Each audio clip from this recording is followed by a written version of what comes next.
ஆத்தி வாங்க. எங்க என்னாச்சு போனது? அந்த சேர் எடுத்து போட்டு உட்காருங்க. வந்து வராம உங்கள்ட்ட போட்டு கேட்டுக்கிட்டு இருக்கேன். ஏன் கேக்குற? உட்காரு. ஒரே கூட்டம். ஆத்தி ஆஸ்பத்திரி மொத்தம் நம்ம ஏரியா ஆளுகதான் இருக்கிறாங்க. அவங்க அம்மா அப்பெல்லாம் வந்துட்டாரா? எல்லாரும் தான் இருக்கிறாங்க. என்ன அழுக பாவம். இந்த பிள்ளையோட அம்மா அப்பா ரொம்ப சீரியஸ் கண்டிஷன் தான் போல இருக்கு. என்னத்த குடிச்சிட்டான்? ஆசிட குடிச்சு பிடிச்சான். ஐயோ எதுக்கா அப்படி இப்படின்னு ஏதாவது இருந்துச்சா? அப்படியும் இல்ல இப்படியும் இல்ல. உங்க பேத்தி ஏந்தே உங்க சேர்ந்ததுல அப்படி போகுதோ தெரியல. இல்ல பொம்பளை பிள்ளை விஷம் குடிச்சிருச்சுன்னா அப்படித்தானங்க பேசிக்கிறாங்க. என்ன எதுன்னு தெரியாம பொசுக்குன்னு இப்படித்தானே கேக்குறாங்க. அதே நானும் அப்படி கேட்டுட்டேன். நானும் கொஞ்சம் லூசு தானே. ஆமா ஆமா. ஆம்பளை பிள்ளை விஷம் குடிச்சா ஒரு பிரச்சனையும் இல்ல. அதுவும் அப்படித்தான் கேட்பாங்க. யார் மேலயும் கை வச்சுட்டேன் போல அதையும் குடிச்சு விட்டியாம்பாங்க. பொம்பளை பிள்ளைக்காவது எதுவும் அப்படி இப்படியான்னு கேட்பாங்க. ஆமா. அப்படியும் இல்ல இப்படியும் இல்ல.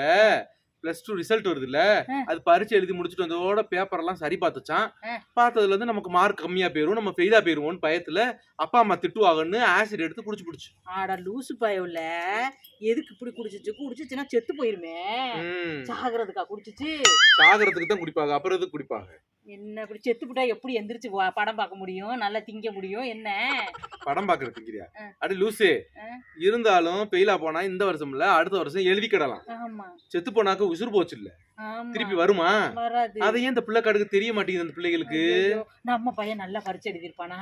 அது முதல்ல நம்ம ஓயாம பிள்ளைகள்கிட்ட போய் நல்லா எழுதிருக்கியா, நல்ல மார்க் வரல, அந்த பையல மாதிரி நல்ல மார்க் வரணும், இந்த பையல மாதிரி நல்ல மார்க் வரணும்னு திட்டக்கூடாது முதல்ல. ஐயோ அந்த பிள்ளை ரொம்ப சீரியஸான கண்டிஷன்ல இருக்கா. ஐசியூல வச்சிருக்காங்க. எம்புட்டு காசு ஆயிருக்கும் ஆஸ்பத்திரிக்கு. என்ன ஆஸ்பத்திரி காசு இவ ஒருத்தி செலவு கிழவன்னு உசுறு போற நிலைமையில கிடக்குது பிள்ளைன்னு சொல்லிக்கிட்டு இருக்கிறேன். சீரியஸா இருக்கு, காசாயிருக்கு. அது நெசந்தாயா. அந்த பிள்ளை பாடு குடிச்சிட்டு உட்காந்துருக்கு. அவங்க அம்மா அப்பாவுக்கு எவ்வளவு கஷ்டம் பாரு. ஆஸ்பத்திரி செலவு கட்டு வேணும். அக்கம் பக்கத்துல பரசலா என்ன மாதிரி பேசுவாங்க. அப்ப நானே என்ன கேட்டேன், என்னமோ அப்படி இப்படியான்னு கேட்டேன்ல. அப்படி தாண்டி எல்லாரும் பேசிக்கிறாங்க, கசமுசன்னு பேசுறாங்க. நான் எத்தனை பேருக்கு தான் போய் சொல்றது? ஏன் அந்த பிள்ளை பரீட்சையில ஃபெயிலா போறோம்னு குடிச்சிருக்கேன்னு சொல்ல நம்ப மாட்டேங்கிறாங்க. அது அந்த பிள்ளைக்கு தெரியும், அவங்க அம்மா அப்பாவுக்கு தெரியும். அக்கம் பக்கத்துல இருக்கவங்க அப்படியா பேசுவாங்க? இந்த கிறுக்கு பயவுகளுக்கு தெரிய வேண்டாம். நம்ம விஷம் குடிச்சோம்னா நம்மளை பத்தி 4 பேர் தப்பா பேசுவாங்க. எதுக்கு அந்த பேச்சு வாங்கணும்னு. பயலுக்கு குடிச்சாலும் இப்படித்தான் சொல்லுவாங்க. பக்கத்து வீட்டுல ஏதாவது பிரச்சனை பண்ணிருப்பியான், இல்ல களவான் இருப்பியான், இல்லைன்னா அதுக்கு அடிமையாயிருப்பியான், இல்லைன்னா இந்த பிள்ளை மேல கை வச்சிருப்பியான்னு இல்லாத பொருளாதையும் இழுத்து விடுவாங்க. இதுக்கு பயந்துகிட்டே ஆத்தாப்பன் இதுக்கு பயப்படுவாங்களா? இந்த பிள்ளை இறந்துருச்சுன்னு சொல்லி அழுதுகிட்டு இருப்பாங்களா? இல்ல ஆஸ்பத்திரிக்கு வரப்போற காசு செலவை பத்தி யோசிப்பாங்களா? எம்புட்டு கஷ்டப்படணும் அவங்க அம்மா அப்பா. எவ்வளவு இருக்குது. என்ன இதுக்கு பொசுக்குன்னு மருந்த குடிச்சிட்டு போயிருதுக்கு அவசரப்பத்தினால. இந்த கிறுக்கு பயவல்களுக்கு தலையில அடிச்ச மாதிரி சொல்லணும். பெயிலானா என்ன, அடுத்த ட்ரிப் பரீட்சை எழுதி பாஸ் பண்ணிக்கலாம். உசுறு அவன் கொடுத்தது, அவன் பறிக்கிற வரை நம்ம ஏன் பறிச்சுக்கணும்? என்ன எங்க இந்த பிள்ளை காடுகளுக்கு தெரியுது.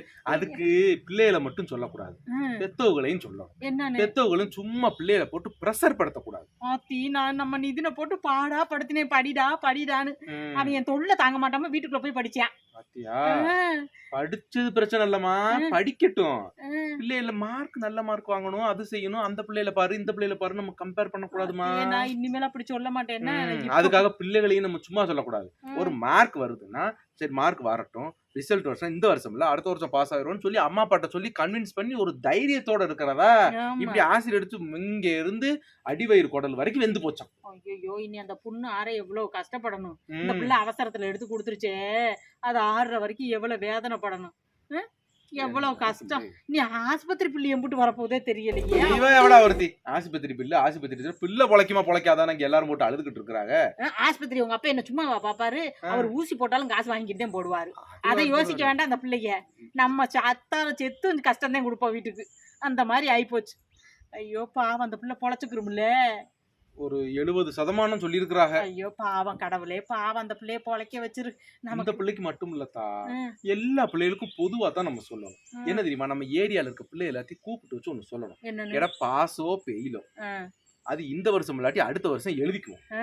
உசுறு போனா வராது. எந்த தப்பான முடிவும் எடுக்க கூடாது அப்படின்னு நம்ம சொல்லணும். எல்லா பெத்தவங்களுமே அவங்க பிள்ளைகளுக்கு ஒரு வார்த்தை சொல்லி வைக்கணும். டேய் பரீட்சைன்றது நம்மளால எழுதுறதுதான், முடிந்த அளவு நீங்க எழுதியிருப்ப, மார்க் வர்றதும் வராததும் அது அவங்க போடுற மார்க்க பொறுத்து. அதனால அதை பத்தி நீங்க கவலைப்படாதீங்க ஆமா அப்படின்னு சொல்லணும். பிள்ளைகள்கிட்ட சொல்லி ஒரு நம்பிக்கையை வளர்த்தோம்னா அதுக்கு தப்பான முடிவுக்கு போகாதுல்ல. போகாதுங்க. அதே பிள்ளைகள்ட்ட சொல்லணும். இந்த லவ் பண்ணிப்புட்டு கட்டளைன்னு விஷம் குடிக்குதுங்க. நான் குறுக்குத்தனமா செஞ்சேன் பத்தியெல்லாம் முன்னாடி. அப்ப செத்துருந்தா இப்ப உங்களோட வாழ முடியுமா? அப்பவே நடந்திருக்கலாம்.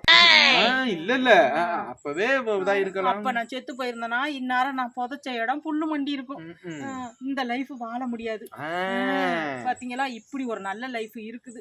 இது தெரியாம நான் செத்து போயிருந்தா என்ன ஆயிருக்கும்? அதனால லவ் பண்ணாலும் அவசரப்பட்டு விஷம் குடிக்க கூடாது. நீ போனா போடி, எனக்கு இன்னொருத்தி வருவான்னு காத்துக்கிட்டு இருக்கணும். அதே மாதிரி புருஷன் போனாலும் பொண்டாட்டி காத்துக்கிட்டு இருக்கணும். என்ன அது மாதிரி ஃபெயில் ஆனா கூட பரவாயில்ல, அடுத்த ட்ரிப் பரீட்சை எழுதிக்கலாம். என்ன என்னங்க சரி தெளிவா சொல்லிருமா அவங்ககிட்டயும்? என்னத்த சொல்ல? இப்ப என்கிட்ட சொன்னது அங்க தெளிவா சொல்லு. அப்படியோ? ஆமா இங்க பாருங்கம்மா, சொல்லிரு. இங்க பாருங்க, தேவையில்லாம இப்ப ரிசல்ட் வர சமயம் ஆயிருச்சு. பசங்க ரிசல்ட் வரப்போகுது, நீங்க அவ்வளவு மார்க் எடுத்திருக்கணும், பக்கத்து வீட்டு பையன் ஃபர்ஸ்ட் ரேங்க் எடுப்பேன், நீ வந்து இப்ப செகண்ட் ரேங்க் ஆச்சு எடு அப்படின்னு பிள்ளைகளை மிரட்டி மார்க் எடுக்கணும்னு பிள்ளைகளுக்கு ரொம்ப ப்ரெஷர் கொடுக்காதீங்க. ஒண்ணு, பிள்ளைகளும் சரி அப்பா அம்மா திட்டுவாங்களோ, அதை பண்ணுவாங்களோ, இதை பண்ணுவாங்களோன்னு தப்பான முடிவை எடுக்காதீங்க. எடுத்தா போறது உசுறு சட்டுன்னு போயிரும். அதனால பிள்ளைகளுக்கு அம்மா அப்பாக்களுக்கு இருக்கட்டும் உங்களுக்கும் பயங்கர கஷ்டம்தான். பரீட்சை இந்த வருஷம் இல்லாட்டி அடுத்த வருஷம் நம்ம எழுதிக்கலாம். ஏன்னா மார்ச், அக்டோபர்னு இருக்குது, நம்ம எழுதிக்கிடலாம். அதனால அதுக்காக நம்ம உயிரை மாய்க்கிறது ஒன்றுதான் தீர்வுன்னு நீங்க யாரும் நினைக்கவே கூடாது. இதே மாதிரிதான் லவ் பண்றவங்களா இருந்தாலும் லவ்வர் ஏமாத்தி விட்டாருன்றதுக்காக விஷம் குடிக்கிறது அது இதுன்னு காத்திருந்து பார்ப்போம். முடியாத பட்சத்துல ஆண்டவன் மேல பாரத்தை போட்டு நம்ம லைஃபை நம்ம பார்த்துட்டு போய்கிட்டே இருக்க வேண்டியதுதான். அமையணும்னு இருந்தா கண்டிப்பா அமையுங்க. அதனால சாவெல்லாம் தேடி போகாதீங்க. உசுறு அவன் கொடுத்தது. அவனா பறிக்கிற வரைக்கும் நம்ம இருந்து அடுத்த உசுரை எடுக்கத்தையும் பார்க்கணும். நம்ம உசுரை மாச்சிக்கவே கூடாதுங்க. முடிஞ்ச மட்டும் தைரியமா போராடுவோம். பரீட்சையா இருந்தா என்னது, வாழ்க்கையா இருந்தா என்ன, ரெண்டுக்குமே போராட்டங்கள் இருக்கத்தான் செய்யும். நம்ம போராடி தான் பார்க்கணும். அதை விட்டுட்டு கோழைங்க தான் சாவை தேடி போவாங்களாம். நீங்களாம் சாவை தேடக்கூடாது. நீங்க எல்லாரும் தைரியமானவங்க தானே. ஆணா இருந்தாலும் பெண்ணா இருந்தாலும் தைரியமா இருப்போம். சாவ நம்மளான்னு ரெடி பண்ணி பாத்துக்குவோம். என்ன இனிமேல் அந்த அசால்ட் இந்த வேலையெல்லாம் வச்சுக்காதீங்க. ஆமா பாவம் தான், ரொம்ப சீரியஸான கண்டிஷன்ல இருக்காங்கன்னு நாங்க போயிட்டு வந்தா. அதனால தயவு செஞ்சு எந்த ஒரு விஷயத்துக்குமே இறப்பு ஒன்றுதான் தீர்வுன்னு இறப்பை தேடி போகாதீங்க. செப்டம்பர் இல்லைன்னா அக்டோபர் அப்படின்னு அப்படி சொல்லி ஒரு மாசம் போனா மறு மாசம் வரும். அது மாதிரி ஒரு தவணை ஃபெயில் ஆனா அடுத்த தவணை பரீட்சை எழுதி பாஸ் பண்ணிக்கலாம். அதுக்காக தான் நான் சொல்ல வர்றேன். இந்த லைஃப் இன்னொரு லைஃப், ஒரு லைஃப் போச்சுன்னா இன்னொரு லைஃப் நம்ம சந்தோஷத்துக்காக வருதுன்னு நினைச்சிட்டு இருக்கலாம். அதனால எந்த ஒரு விஷயத்துக்குமே தற்கொலை வேண்டாம். தற்கொலை ஒரு நல்ல தீர்வு கிடையாது. தற்கொலை பண்ணிட்டா நமக்கு எல்லாமே பிரச்சனை முடிஞ்சு போச்சுன்னு நீங்க நினைக்கிறீங்க. தற்கொலை பண்ணதுக்கு அப்புறம் வரப்போற பிரச்சனைகளையும் கொஞ்சம் யோசிச்சு பாருங்க. நம்ம ஒரு விஷயத்துக்காக சாவோம். நம்ம பின்னாடி பல பேர்கள் அதனால சூட்டப்படுவாங்க. நம்ம ஃபேமிலி பல பிரச்சனையில மாட்டப்படுவாங்க. இப்போ நீங்க விஷமே குடிச்சாலும் அந்த விஷத்தை குடிச்சிட்டு அதை காப்பாத்துறதுக்கு அந்த ஆஸ்பத்திரி செலவுக்கு அவங்க என்னென்னலாம் பண்ணியிருப்பாங்க அதெல்லாம் யோசிச்சு பாருங்க. ஏன்னா நீங்களும் கஷ்டப்பட்டு நீங்களும் இவ்வளோ தூரம் வளர்ந்து ஆளாக்கி நீங்களும் பல கற்பனைகளோட தான் அந்த ஸ்டெப் ஒவ்வொரு நாளையும் கடத்திருக்கீங்க. உங்கள் கற்பனையிலலாம் அழிச்சுக்கிட்டு எதுக்காக அந்த முடிவை தேர்ந்தெடுத்துக்கணும்? அதை செய்யாதீங்க. நாங்கள் சொன்ன விதம் உங்களுக்கு பிடிக்காம இருக்கலாம். ஆனால் கொஞ்சம் தனிமையாக யோசிச்சு பார்த்தீங்கன்னா நாங்கள் சொல்கிறதுல கரெக்டுன்னு ஒரு தீர்வு தெரியும். ஸோ நீங்கள் அந்த நல்ல விஷயங்களை எடுத்துக்கிட்டு பாக்கி நாங்கள் வளர்ன விஷயங்கள் இருந்தால் கட் பண்ணிக்கங்க.